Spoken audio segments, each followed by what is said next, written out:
अस्सलाम वालेकुम स्टूडेंट्स।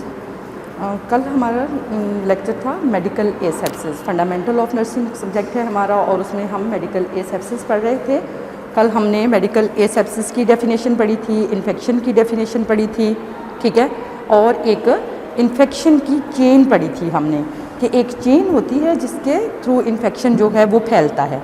तो उसको हम थोड़ा सा रिवाइज़ कर लेते हैं उस चेन को कि वो क्या था, ठीक है। उसमें सबसे पहले क्या होता है, जब वो चेन बनती है इन्फेक्शन फैलाने के लिए, फैलती है ना इन्फेक्शन, तो उसके लिए एक चेन बनती है। वो चेन क्या होती है? सबसे पहले क्या होता है, एक इन्फेक्शियस एजेंट होता है। इन्फेक्शियस एजेंट क्या होता है? जो माइक्रो ऑर्गेनिज्म होता है, ठीक है, वो बैक्टीरिया, वायरस, कुछ भी हो सकता है, जो माइक्रो ऑर्गेनिजम्स है जो डिजीज़ काज करते हैं, पैथोजन होते हैं जो, ठीक है। उसके बाद क्या होता है, उस इन्फेक्शन जो फैलाने वाला माइक्रो ऑर्गेनिज्म है, इन्फेक्शन को स्प्रेड करने वाला जो पैथोजन है, उसको एक रिजर्वायर चाहिए होता है जिसके अंदर उसने ग्रो करना है, उसने मल्टीप्लिकेशन करनी है, तो वो उसको क्या कहते हैं, रिजर्वायर, ठीक है। अब वो ह्यूमन भी हो सकते हैं, ह्यूमन बीइंग भी हो सकते हैं, वो ये इन्वायरमेंट भी हमारा हो सकता है, ठीक है। उसके बाद पोर्टल ऑफ एग्जिट। अब दूसरी अगली बात क्या आएगी कि एग्जिट करना है उसने, उस इन्वायरमेंट से, उस जो ह्यूमन है उससे एग्जिट करेगा। एग्जिट जब वो करेगा तो उसको अगले बंदे तक पहुंचने के लिए एक मोड चाहिए, ठीक है। अब हमें इन्फेक्शन के मोड का, हर तरह के ऑर्गेनिजम्स के मोड का पता होना चाहिए कि वो किस मोड से जा रहा है, ठीक है। अब वो एक ज़रिया बनता है, मोड जो होता है वो एक सोर्स है ना उसका, कि उसने इस सोर्स से जाना है। अब उसका सोर्स ब्लड भी हो सकता है और इसका सोर्स जो है वो एयर भी हो सकती है, कि अगर वो एयर में जर्म्स जो है वो माइक्रो ऑर्गेनिजम्स है एयर में आ गया है और किसी हेल्दी पर्सन ने उस एयर में ब्रीथ किया है और वो उस एयर से, उस वाले जो हेल्दी पर्सन है, अगर उसमें इम्यूनिटी कम है, मतलब इम्यूनो कम्प्रोमाइज्ड पर्सन है और कोई वैक्सीनेशन वगैरह नहीं हुई उसकी, और उसके वो अंदर चला गया है और उसको पे अटैक कर दिया है उसने, तो वो उसको डिजीज़ काज कर सकता है, ठीक है। तो क्या हो गया, मोड हो गया ये, या फिर ब्लड से भी हो सकता है, ठीक है, ब्लड भी मोड है। उसके बाद क्या है, मोड ऑफ एंट्री। एंट्री अब अगले पर्सन में किस तरह से करनी है, उसने इनहेल करना है उसको, उसका ब्लड लगा है जिससे उसको वो हो गया है, मतलब इन्फेक्टेड हो गया है। और फिर ससेप्टेबल होस्ट है। ससेप्टेबल होस्ट वही पर्सन है जिस पे वो अटैक करता है, ठीक है।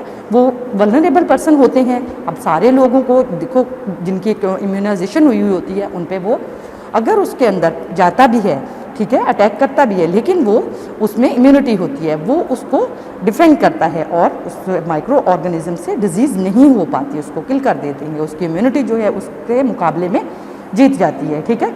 तो हमारे अंदर जो है इम्यूनिटी जो हो, अगर इम्यूनिटी होगी तो हम उस माइक्रो ऑर्गेनिज्म को से फाइट करके उस माइक्रो ऑर्गेनिज्म को किल कर सकते हैं, उसको भगा सकते हैं, मीन मतलब हम सेफ रह सकते हैं। तो ये थी चेन, ठीक है। अब कहता है कि मेडिकल एसेप्सिस हमारा टॉपिक है ना, तो मेडिकल एसेप्सिस टेक्निक कौन कौन सी हैं जो हम यूज़ करेंगे जिससे क्या होगा, वो इन्फेक्शन की चेन जो है वो ब्रेक डाउन हो जाएगी। जब इन्फेक्शन की चेन ब्रेक होगी तो हम जो है वो इन्फेक्शन से बच सकेंगे, ठीक है। हमने वो इन्फेक्शन की चेन ब्रेक करनी है। एज अ नर्स अब हम हॉस्पिटल में काम करते हैं तो हमें क्या क्या काम करने चाहिए, ठीक है। तो सबसे पहले हमें नंबर 1 पे कहता है जो medical asepsis technique use to break the chain infection की चेन को ब्रेक करने के लिए हमें मेडिकल एसेप्सिस टेक्निक कौन कौन सी यूज़ करनी चाहिए। सबसे पहले कहता है prevention of cross infection. Cross infection जो है उससे हमें प्रिवेंट करना चाहिए। अब हमें ये पता हो कि क्रॉस इन्फेक्शन होता क्या है। क्रॉस इन्फेक्शन जो है वो क्या है, ट्रांसमिट होना एक इंडिविजुअल से दूसरे इंडिविजुअल में, ठीक है, एक इंडिविजुअल से दूसरे इंडिविजुअल्स में, एक फर्द से दूसरे फर्द में जो जर्म्स जो हैं और माइक्रो ऑर्गेनिज्म जो है, इन्फेक्शन जो है वो ट्रांसमिट होती है, तो उसको क्या कहेंगे, क्रॉस इन्फेक्शन हो जाती है, ठीक है। उसके बाद कहता है कि हम हॉस्पिटल में ये मतलब हमें इसके लिए जो है वो ऐसे मेजर्स करने चाहिए जिससे हमें पेशेंट से, हमें और हमसे पेशेंट को ना लग सके जो भी माइक्रो ऑर्गेनिज्म, अगर पेशेंट जो है वो उसके अंदर कोई भी माइक्रो ऑर्गेनिजम्स है, जैसे कि अब एग्जांपल ही ले लेते हैं, अगर एक पेशेंट है उसको ट्यूबरक्लोसिस है, ठीक है। अब ट्यूबरक्लोसिस का जो कफ करेगा, ट्यूबरक्लोसिस वाला पेशेंट, उसके जो माइक्रो ऑर्गेनिजम्स होंगे उसके जो स्पुटम होते हैं उसमें होते हैं और वो क्या आते हैं, वो जहाँ पे भी वो करेगा, कफ करेगा और उसमें एनवायरनमेंट में भी जाते हैं, तो क्या होगा, जब कोई हेल्दी पर्सन जो है उस एनवायरनमेंट में सांस लेगा या फिर वो उस जो स्पुटम होती हैं उसको टच हो जाएगा, उसका किसी तरह से स्पेसिमेन कलेक्ट करते हुए या जो भी सोर्स बन सकता है उसका, तो इस तरह से हो जाएगा, तो क्या होगा, उसको भी इन्फेक्शन हो जाएगी, ये माइक्रो ऑर्गेनिज्म टीबी का जो है उसके अंदर भी चला जाएगा और उसको भी डिजीज़ काज करेगा। ठीक है, अगर उसने इम्यूनाइजेशन नहीं हुई उसकी तो क्या है, क्रॉस इन्फेक्शन से हम बचने के लिए क्या करते हैं, हम जैसे कि ग्लव्स यूज़ करते हैं, मास्क यूज़ करते हैं, तो ये चीज़ें जो है हमें करनी चाहिए। ठीक है, और पेशेंट से हमें प्रॉपर डिस्टेंस, उसके बिल्कुल माउथ के पास जाके हम जो भी बात कर रहे हैं या उसका कोई काम कर रहे हैं बिल्कुल नहीं करना चाहिए। ठीक है, थोड़ा डिस्टेंस जो है वो मेंटेन रखना चाहिए। जैसे अब हम कहते हैं, ये कोरोना का ले लें, कोरोना का जिस तरह से हम कहते हैं कि कोरोना फैलता है, तो हमें बताया जाता है कि डिस्टेंस रखें। ठीक है, एक दूसरे के करीब नहीं बैठना, ठीक है, टच नहीं करना एक दूसरे के, मतलब साथ हैंड शेक नहीं करना।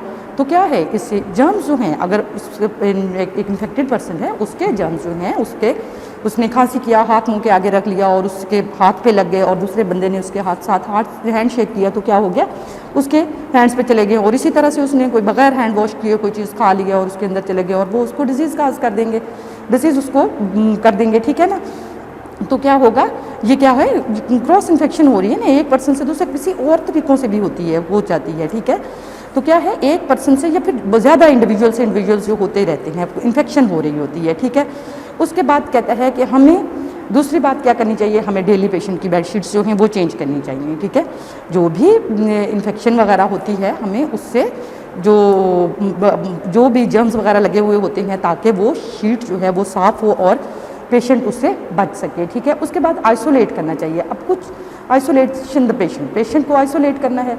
आइसोलेट का मतलब क्या होता है, पेशेंट को हमने एक रूम में अलग कर देना है। ठीक है, एक पेशेंट के लिए हमने कुछ पीरियड्स के लिए, जब तक उसका वो पीरियड चल रहा है कि उसको इन्फेक्शन है और दूसरे पर्सन जो हेल्दी पर्सन होते हैं उनसे हम उस पेशेंट को सेपरेट कर देते हैं, ताकि वो कम्युनिकेबल डिजीज़ जो हैं, कम्युनिकेबिलिटी जो है उसका पीरियड जो है वो ख़त्म हो जाए।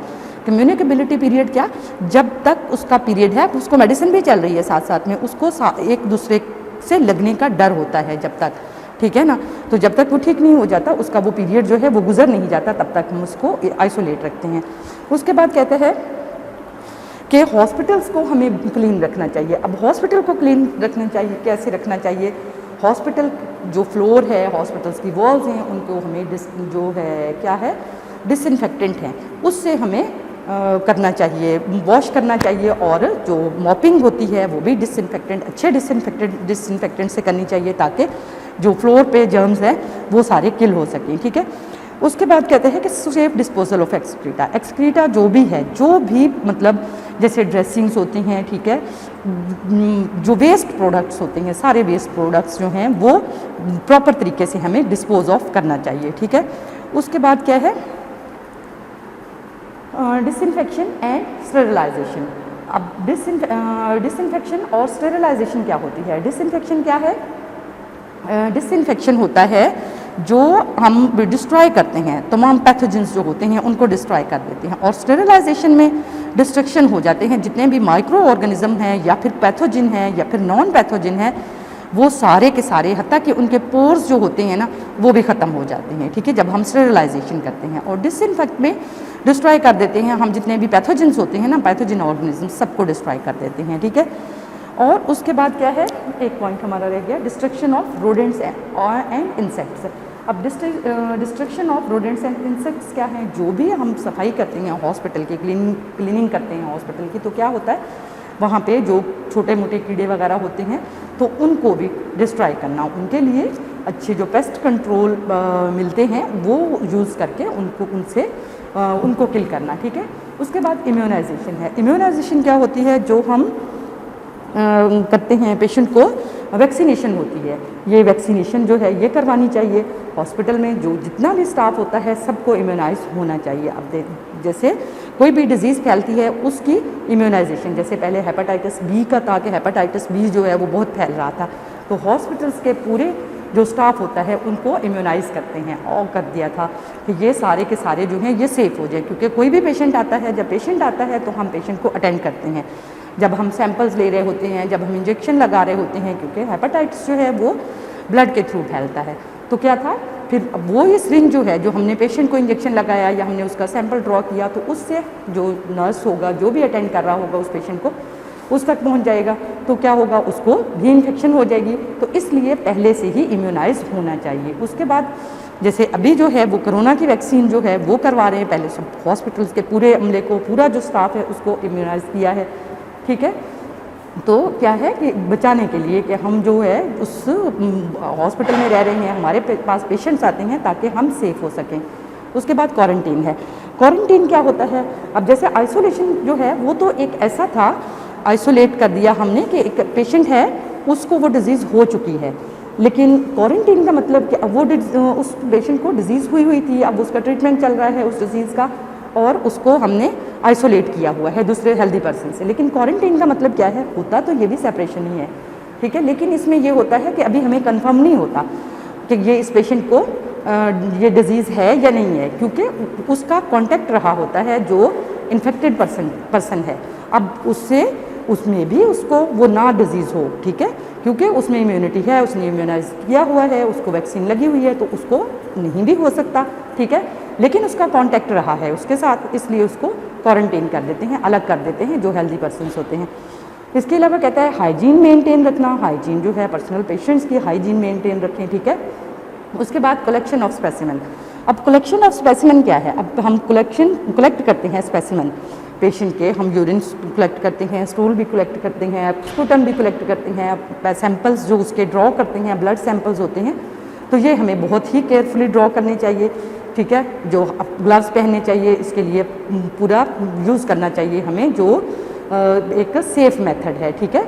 ग्लव्स पहन के हमें पेशेंट के सैंपल को, किसी भी स्पेसिमेन जो है उसको टच करना चाहिए, ठीक है। उसके बाद है यूज़ ऑफ पीपीई। पीपीई क्या होता है, पर्सनल प्रोटेक्टिव इक्विपमेंट होते हैं जो हम यूज़ करते हैं। पर्सनल प्रोटेक्टिव इक्विपमेंट क्या कौन कौन से होंगे, जैसे हम मास्क यूज़ करते हैं, ग्लव्स यूज़ करते हैं, गाउन यूज़ करते हैं, कैप पहनते हैं, तो ये हम अपने आप को, एक नर्स जो है वो अपने आप को प्रोटेक्ट करने के लिए यूज़ करती है। Minimise number of visitors. आपने देखा होगा कि विजिटर्स जो अलाउ नहीं करते, हम पेशेंट के अटेंडेंट जो हैं उनको कहते हैं कि कम से कम टाइम के लिए आएँ, और एक विजिटर जो है वही अलाउ होता है एक टाइम पे, ठीक है। टाइम भी उसका कम होता है कि इसलिए कि अब विजिटर जो है वो तो हेल्दी पर्सन है, वो पूरे हॉस्पिटल में जाता है, हॉस्पिटल से गुजर के आता है, बाहर से आता है, वो अपने साथ बहुत सारी इन्फेक्शंस ला सकता है। अब जो एक पेशेंट पड़ा हुआ है वो क्या है, वो उसमें इम्यूनिटी बहुत कम हुई है, उसका वो डिज़ीज़ ने उसमें कुछ नहीं छोड़ा हुआ, वो इम्यूनिटी उसमें बहुत कम हो चुकी है। अब वो जो विजिटर है वो तो हेल्दी है, उस पर तो उसने अटैक नहीं किया, लेकिन जब वो पेशेंट से कांटेक्ट करेगा तो वो जर्म्स जो हैं, वो माइक्रो ऑर्गेनिजम्स जो हैं, वो उस पेशेंट में ट्रांसमिट हो जाएंगे, तो उसको एक और डिज़ीज़ काज कर देंगे, ठीक है। तो इसलिए हम विजिटर्स जो हैं उनको कम से कम अलाउ करते हैं कि उनकी टाइमिंग भी कम हो और विजिटर्स जो हैं वो भी कम आए। उसके बाद टीच करें पेशेंट को और रिलेटिव्स और पेशेंट को जो टीच करना है वो किस बारे में करना है, हमने उनको पर्सनल हाइजीन के बारे में करना है कि अपनी पर्सनल हाइजीन जो है वो रखनी है पेशेंट ने, ठीक है। और उनको बताना है कि इन्फेक्शन जो है वो किस तरह से फैलती है। अगर आप हैंड वॉश नहीं करेंगे, खाना खाने से पहले बाद में हैंड वॉश नहीं करेंगे, तो तब भी इन्फेक्शन फैल सकती है, ठीक है।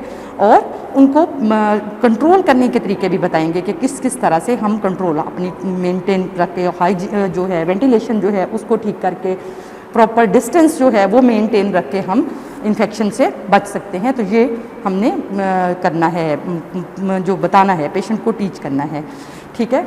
तो इसमें हम जो भी हमने मेडिकल एयर सर्विसेज टेक्निक जो हैं ये यूज़ किए हैं, ये किस लिए किए हैं, ताकि हम जो इन्फेक्शन होती है उसकी चेन को ब्रेक कर सकें, तोड़ सकें। जब एक जगह से भी चेन जो है वो ब्रेक हो जाएगी तो इन्फेक्शन जो है वो आगे नहीं जा सकेगी। तो इसलिए हमारी कोशिश है कि हम जो होनी चाहिए कि हमें पूरी की पूरी चेन को, इस चेन को बनने ही नहीं देना चाहिए, हम सारी चीज़ों से जो है वो सेफ रहना चाहिए, हमें महफूज रहना चाहिए।